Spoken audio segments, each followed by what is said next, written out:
تو یہ ساری پروسیڈنگ ختم ہو جائیں گی جب تک کوئی اور ادارہ اپنی پروسیڈنگ سٹارٹ نہ کرے. اور پھر اس کیس میں کوئی نہ شواہد ہے نہ کوئی ایویڈنس ہے، اور شار و خرجمند کا فیصلہ سوائے ایک ہینڈ پکڈ جج کے اور کچھ بھی نہیں ہو سکتا. بدقسمتی سے یہ اڈیالہ جیل کا ٹرائل ہو یا ضمانتوں کے فیصلے ہوں، یہ کمپرومائز ججز کے ذریعے یہاں سے فیصلے لیے جاتے ہیں. اس کے پیچھے یہ ہمارے ملک کی اسٹیبلشمنٹ اور ہمارے ملک کی ایجنسیز اور یہ کٹ پتلی لوگ ملوث ہوتے ہیں، اور ان کے ذریعے مینیج جج کو، پہلے جج کمپرومائز کیا جاتا ہے اور اس کے ذریعے پھر فیصلے لیے جاتے ہیں. اور یہی سچویشن باقی رانا آصف کے متعلق بھی ہے جو القادر کیس کا ٹرسٹ کا کیس چلا رہا ہے. ایک بات آپ کو بتا دوں، یہ اس وقت جو سچویشن ہے یہ اتنی، میں یہ سمجھتا ہوں کہ بدقسمتی ہے کہ ہمارے نظام انصاف پہ اس قدر حملہ ہو رہا ہے کہ کوئی بھی ادارہ اب انڈیپینڈنٹ نہیں رہا. یہی شار و خرجمند ہے جس نے عدت کیس میں 6 مہینے کیس سننے کے بعد جس دن فیصلہ سنانا تھا خط لکھ دیا چیف جسٹس کو کہ جناب یہ کیس ٹرانسفر کر دیا جائے تو کیسا ہوگا، یا میں سنوں یا نہ سنوں. اور چیف جسٹس صاحب نے ہمارے سنے بغیر، ہمارا انپوٹ لیے بغیر انہوں نے ان کو اپلیکیشن ایکسیپٹ کر لی. یعنی جو 6 مہینے کیس کو چلاتے رہے مقصد صرف یہ تھا کہ کسی طریقے سے ان کو جیل میں رکھا جا سکے. جو ہی وہ کیس کا فیصلہ آیا کسی انڈیپینڈنٹ جج کے پاس یا جب بحث ہوئی تو ان کو پھر وہ بری و ذمہ ہو گئے، وہ کیس ہی ختم ہو گیا. تو جو 7 مہینے 8 مہینے جیل میں رکھا جس میں یہ شار و خرجمند رسپانسیبل تھا، تو اس کی ذمہ دار کون ہوگا؟ کسی بھی شہری کو ایک دن کے لیے بھی جیل میں رکھنا without due process of law یہ انلیگل اینڈ انکانسٹیٹیوشنل ہے. اور جس انداز سے میں یہ سمجھتا ہوں کہ اب قاضی فائیسہ صاحب کیسز کو سن رہے ہیں، وہ ناانصافی کی بدترین مثالیں قائم کر رہے ہیں. اور نہ صرف وہ ناانصافی کی مثالیں قائم کر رہے ہیں بلکہ پاکستان کی تاریخ میں آج تک جتنے چیف جسٹس گزرے ہیں یا سپریم کورٹ کے ججز گزرے ہیں ان کی تاریخ لکھی جا رہی ہے. اور ان کی تاریخ ان ناکام یا سیاہ ترین کارنامے یا وہ غلط فیصلے ہیں جو ججز کے، ان میں سب سے لوئسٹ اگر کوئی فیصلہ تصور کیا جائے گا تو وہ قاضی فائیسہ کا تصور کیا جائے گا. اور آج جو کچھ انہوں نے الیکشن ٹریبونلز کے متعلق فیصلہ دیا ہے تو مجھے بتائیں کہ اگر آپ کے پاس پچھلے 8 مہینے سے ایک پٹیشن پینڈنگ ہے جوڈیشل کمیشن بنانے کی اور فارم 45 اور 46 47 کی آڈٹ کرانے کی، آپ نے ایک تاریخ نہیں لگائی، لیکن آپ کو جلدی ہے وہ فیصلے کرنے کی تاکہ ایسے فیصلے کے ذریعے آپ اپنے ایکسٹینشن کی راہ کو متعین کر سکیں اور راہ کو بہتر کر سکیں تاکہ آپ کے لیے وہ 68 ایئرز والا وہ غیر آئینی عدالت بنے جس کے آپ سربراہ بن جائیں. اس کے لیے آپ نے آج 63A کی پٹیشن بھی لگائی ہے. اسی کی خاطر یہ الیکشن ٹریبونل کا بھی فیصلہ دیا ہے، اسی کی خاطر آپ نے ریکاؤنٹنگ کے بھی فیصلے دیے ہیں، اسی کی خاطر آپ نے ہم سے بلے کا نشان بھی چھینا ہے، اسی کی خاطر نواز شریف کی تاحیات نااہلی کو بھی ختم کیا ہے، اور اسی کی خاطر انہی کرپٹ ریٹرننگ آفیسرز کے ذریعے ہمارے الیکشنز کرانے کا بھی فیصلہ دیا ہے. اس کے علاوہ بے شمار فیصلے ہیں جو یہ تاریخ لکھ رہی ہے جو آپ کو سیاہ ترین الفاظ میں یاد رکھے گی. آگے نعیم صاحب بات کریں گے. آپ کرنے کو بسم اللہ الرحمن الرحیم. دیکھیں آج بڑی افسوسناک صورتحال ہے کہ توشہ خانہ کیس کے اندر خان صاحب اور بی بی صاحبہ کی ضمانتیں جو ہیں وہ عدالت نے مسترد کر دی ہیں. جہاں سزائیں دینی ہوں وہاں پر پوری رات 11-12 بجے تک ٹرائل جاری رہتے ہیں. اور اس توشہ خانہ کیس کے اندر ساری دنیا نے دیکھا کہ سرکار جو ہے جان بوجھ کر ڈیلے کر رہی تھی کہ میکسیمم ٹائم گین کیا جائے کہ عین موقع پر ضمانتیں خارج کی جائیں، پھر ادھر سے سپیڈ اس سے ٹرائل کے اندر لگائی جائے القادر ٹرسٹ کیس کے اندر، نئی سزا ہو جائے تب تک یہ ضمانتیں جو بھی ہم نے ڈیسیجن دینا ہے خارج بھی کرنی ہے، تو پھر اوپر اگر جائیں گے بھی تو مقصد کیا ہے؟ مقصد صرف اور صرف خان صاحب اور بی بی صاحبہ کو اندر رکھنا. میں واضح کہنا چاہتا ہوں کہ توشہ خانہ کیس کے اندر احتساب عدالت کے جج اور چیف جسٹس عامر فاروق صاحب، یہ دو شخص جو ہیں ان دونوں نے قصور کیا اور ان دونوں نے انلیگل اریسٹ کروایا. یہ کیسے کروایا کہ خان صاحب اور بی بی صاحبہ کی طرف سے جو ایک پٹیشن دائر کی گئی تھی اسلام آباد ہائی کورٹ میں، جو نوٹسز بھجوائے گئے تھے نیب کی طرف سے ان نوٹسز کو چیلنج کیا گیا تھا، لیکن وہ 5 دفعہ لگانے کے باوجود اس پر سماعت چیف جسٹس عامر فاروق صاحب نے نہیں کی۔ پھر یہ کہتے ہیں جی کہ عامر فاروق صاحب کے بارے میں یا کسی جج کے بارے میں 5 دفعہ سماعت نہیں کی۔ پھر کیا کیا کہ جو احتساب عدالت کا جج ہے ان کے پاس ہم نے خان صاحب اور بی بی صاحبہ کی درخواستیں دی، پریریس بیلز فائل کی۔ اب پریریس بیلز جو ہوتی ہیں as a matter of right, اگر 302 کا معاملہ ہے نا، کسی بندے کو اگر آپ نے قتل کر دیا ہے، کوئی غداری کا مقدمہ ہے، کوئی مقدمہ ہے، تو as a matter of right آپ کو وہ مل جاتی ہیں، لیکن پریریس بیلز جو ہیں وہ نہیں ملی۔ ٹھیک ہے جی، انہوں نے کیا کیا کہ اس کے اندر نوٹسز فرما دیے۔ جب نوٹسز فرمائے ہیں تو نوٹسز کے درمیان ہی گرفتاری جو ہے وہ ڈال دی گئی، حالانکہ ایسا ممکن ہی نہیں ہے۔ اور جب نیب ترمیم کے اوپر فیصلہ آ گیا سپریم کورٹ کے بعد، تو توشہ خانہ کیس ہو یا القادر ٹرسٹ کیس ہو تو ختم ہو جانا چاہیے، لیکن القادر بھی چل رہا ہے اور توشہ خانہ کا کیس جو ہے وہ جا کر سرکار نے یہ عدالت کے اندر کہا کہ یہ جو کیس ہے اب یہاں پر نہیں چل سکتا، کیونکہ اس کی مالیت جو ہے 50 کروڑ سے نیچے ہے، 3 کروڑ اور 20 لاکھ کا یہ کیس ہے، تو اس کو یہاں سے ٹرانسفر کیا جائے FIA کے پاس۔ اب یہ اس عدالت کے پاس جورسڈکشن ہی نہیں تھی، اس عدالت نے، نیب عدالت نے، احتساب عدالت نے یہ کیا کہ اس کیس کو FIA کے پاس بھیج دیا۔ اب FIA اسپیشل جج جو ہیں وہ آ کے ان کا نوٹیفیکیشن ہوا، انہوں نے آ کے ٹرائل شروع کیا، کیس کے اوپر ضمانت کے اوپر سماعت شروع کی۔ اب ضمانت کے اوپر جب سماعت شروع کی ہے تو آپ کو چاہیے کہ فی الفور فیصلہ دیا جائے۔ آپ کیوں بہانے مان رہے ہیں؟ ہمیں پتہ تھا کہ یہ بیلز خارج کریں گے، لیکن ہم کہہ رہے تھے کہ اگر خارج بھی کرنی ہے تو جلدی کریں تاکہ ہم ہائی کورٹ کے اندر جائیں۔ انہوں نے جان بوجھ کر کیس لٹکایا۔ 4تھی دفعہ توشہ خانہ کیس سٹارٹ ہو رہا ہے۔ اس سے پہلے جج ہمایوں دلاور نے سزا دی، اس کے بعد نیب احتساب عدالت نے 14 سال سزا دی توشہ خانہ کیس کے اوپر۔ ایک جیلی رسیدوں کے حوالے سے FIR درج ہے، اسلام آباد کے اندر چل رہی ہے، اور چوتھا یہ کیس یہاں پر FIA کے اندر یہ چل رہا ہے۔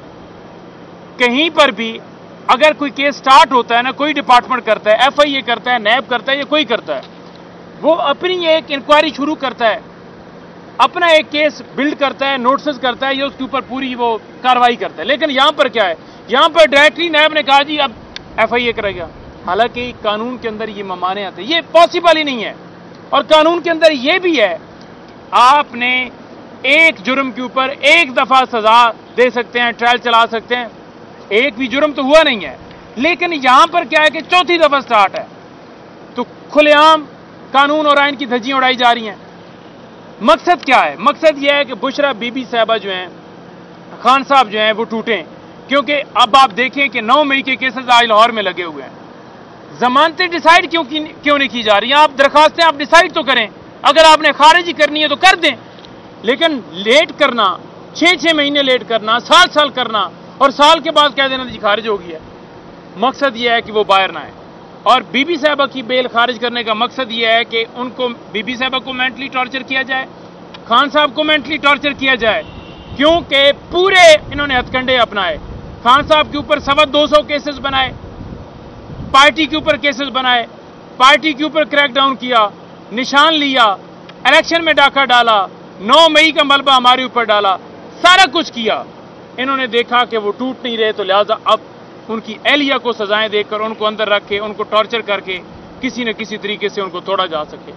عقل کے اندھے ہیں، یہ بے وقوف ہیں، ان کو سمجھ نہیں آ رہی کہ وہ شخص، اس کے دل میں جو ارادہ ہے وہ یہ ہے کہ میں نے اس ملک کی خاطر ہر حد تک جانا ہے اور ہر حد تک میں نے کوشش کرنی ہے کہ اپنی ایفرٹ سے اس ملک کو میں آزاد کروں، ہمارے تمام ادارے آزاد ہوں۔ تو جب انسان کا ایمان جو ہے اللہ تعالیٰ پر اتنا پختہ ہو اور اس کے ارادے اتنے نیک ہوں، کیا یہ دنیاوی طاقتیں اسے روک سکتی ہیں، اسے ڈرا سکتی ہیں، اسے پیچھے ہٹا سکتی ہیں؟ تو ساری ان کی کوششیں جو ہیں وہ بالکل بے جان ہیں۔